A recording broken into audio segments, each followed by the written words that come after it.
tahun 1965-an, dulu sempat ada kejadian kelam di Aceh. Kejadian itu adalah pembantaian orang-orang yang dituduh komunis di Aceh. Nah, pembantaian itu tuh terjadi 56 tahun silam, gak lama setelah peristiwa G30 SPKI.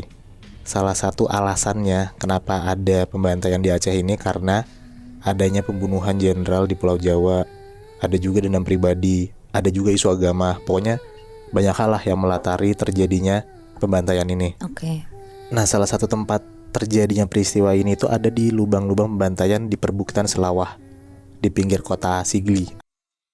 Nah, di sanalah orang-orang yang dituduh komunis tuh disembelih, dibunuh, dipenggal, pokoknya di tempat itu tuh.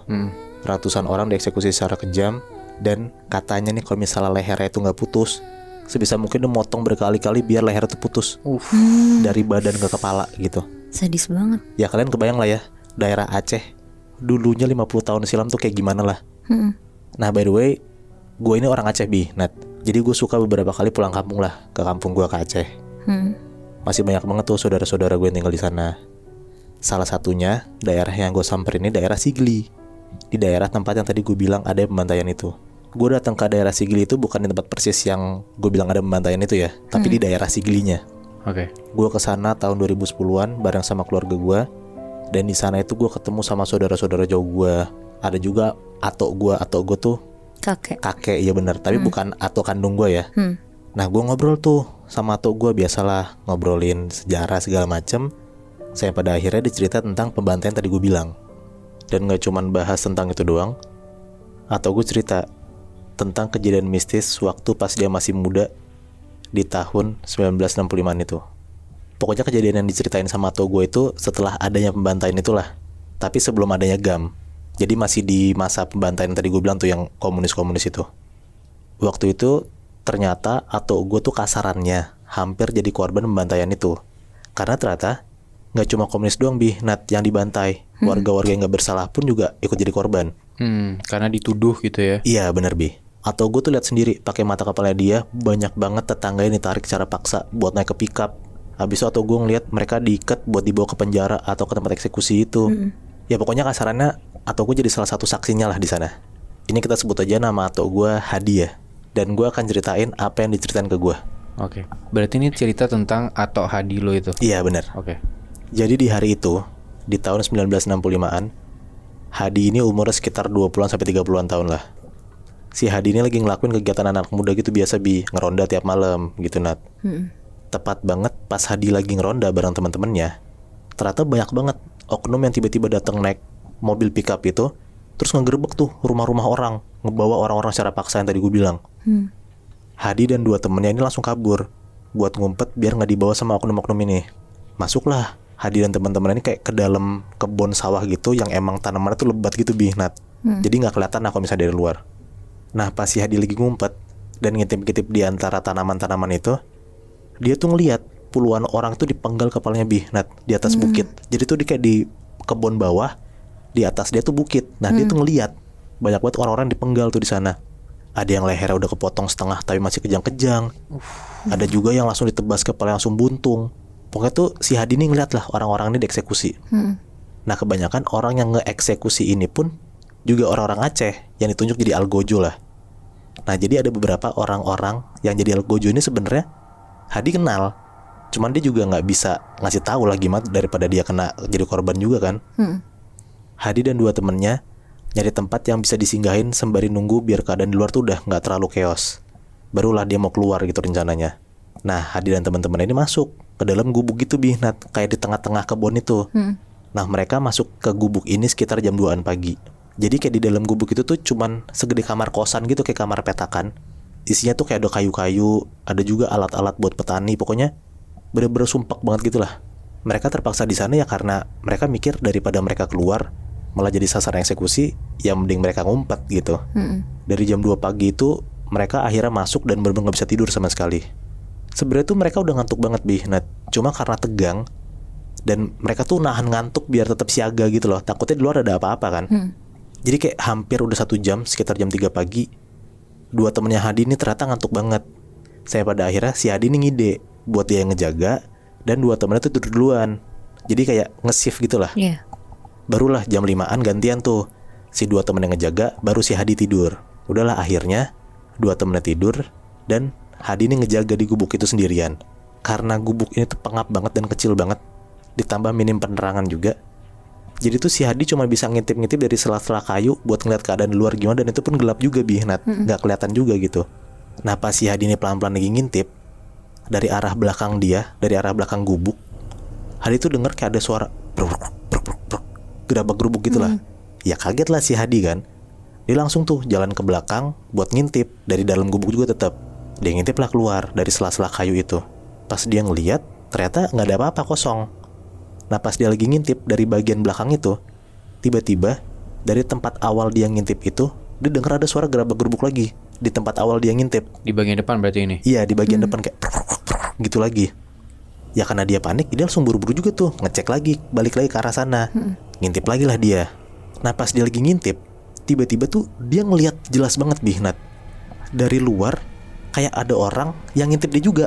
Anjing. Jadi kayak tatap-tatapan mata gitu loh. Refleks ya, dia langsung mundurin badannya dan shock banget lah. Dia tuh mau langsung ngebangunin dua temennya, cuman si Hadi tuh nggak enak ganggu temennya tidur. Ditambah Hadi kan yang ngidein buat main sif-sifan kayak gitu. Ya masa langsung ngebangunin temennya kan. Tapi di saat gerabak gerubuk rada-rada berisik itu, dua temennya gak bangun sama sekali? Gak bangun sama sekali karena posisi tuh udah capek banget juga gitu loh. Mereka kan ngos-ngosan lari-larian kan. Nah akhirnya karena dia gak berani bangunin temennya, dia cuma duduk tuh di dalam gubuk itu. Dia duduk di sebelah dua temennya lagi tidur sempit-sempitan gitu, dempet-dempetan. Sesekali pas dia lagi duduk, dia tuh denger ada suara gerabak gerubuk lagi. Terus kayak ada suara orang yang kayak ngetok-ngetok kayunya kayak krrr, krrr, gitu. Karena dia udah ketakutan banget, kalau misalnya dia ngintip takutnya ada apa-apa lagi, si Hadi ini jadi nggak berani buat ngecek keluar. Dia diem aja tuh di dalam. Ada suara apa, dia cuma diem aja. Hampir setengah jaman dia duduk, tiba-tiba dia dengar ada kayak suara barang jatuh gitu dari atas Nat. Dari arah atas ke gubuk kayak ke gentengnya dia gitu. Awalnya kayak cuman satu barang doang jatuh nih, kayak puk gitu doang. Nah tapi lama-lama Hadi tuh denger barang yang jatuh dari atas ke atap gubuknya nih kayak berkali-kali gitu. Kira-kira atau gue tuh bilang ke gue hampir 7 kalian lah ada suara kayak gitu. Tapi sesekali jatuhnya, gak langsung brak jatuh semua gitu, enggak. Jadi kayak dok.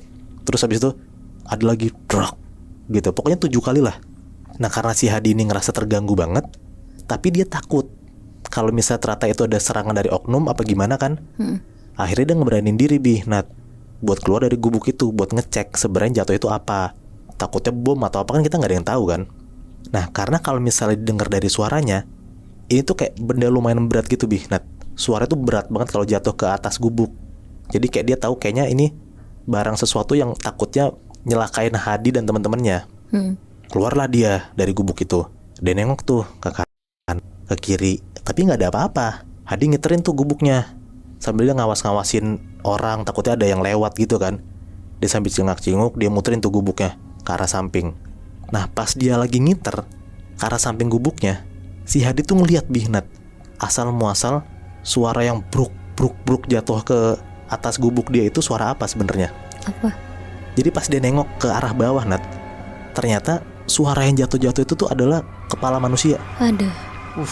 Ada 7 kepala manusia yang ngegeletak di depan gubuknya si Hadi itu. Dan 7 kepala manusia ini buntung semua, gak ada badannya. Pas ditengok sama Hadi, ngelirik ke arah Hadi. Jadi bener-bener Hadi tuh ngeliat ada kepala buntung di depan dia Nat, 7 kepala. Di situ tuh dia bener-bener takut banget. Dia udah gak berani buat ngeliat ini sendiri. Saya pada akhirnya dia masuk ke dalam gubuk buat ngebangunin teman-temannya. Dia udah gak peduli tuh sama sif-sifan segala macam tuh karena dia udah takut banget. Dibangunin lah. Dan si Hadi langsung bilang, ada kepala manusia geletak gitu. Ya akhirnya mereka bertiga keluar lah dari gubuk. Pas mereka nyampe ke samping gubuk, ternyata kepala-kepala itu udah gak ada. Ya. Udah hilang. Jadi dua temennya tuh gak ada yang ngeliat kalau ada kepala itu. Si Hadi ini langsung kayak meyakinkan teman-temannya lah, karena dia yakin dia tuh gak halu. Dia ngeliat dengan jelas banget ada kepala-kepala manusia buntung di depan gubuk. Nah karena si teman-temannya percaya sama Hadi, akhirnya nih kayak dua temennya tuh ngajak ngiter lagi deh, ngiterin gubuk lagi, siapa tahu beneran ada tapi bukan di titik itu gitu. Diterin lagi tuh ke gubuk itu, ngiterin sekali 2 kali, dan ternyata emang bener kepala buntung tuh nggak ada sama sekali, kosong aja gitu, cuman tanaman-tanaman doang di sebelah-sebelah gubuk. Akhirnya kedua temennya nenangin Hadi. Pas si Hadi udah tenang, mereka berdua ngajakin Hadi masuk ke dalam gubuk lagi, suruh gantian istirahat. Jadi dua temennya yang nge-shift, Hadi yang tidur. Masuklah mereka ke dalam gubuk itu kan. Buka tuh dia pintunya. Nah pas mereka lagi ngebuka pintu gubuknya Nat, mereka ngelihat pakai mata kepala mereka sendiri, ada 7 orang berdiri di dalam gubuk itu. Ya ampun. 7 orang itu kepalanya buntung.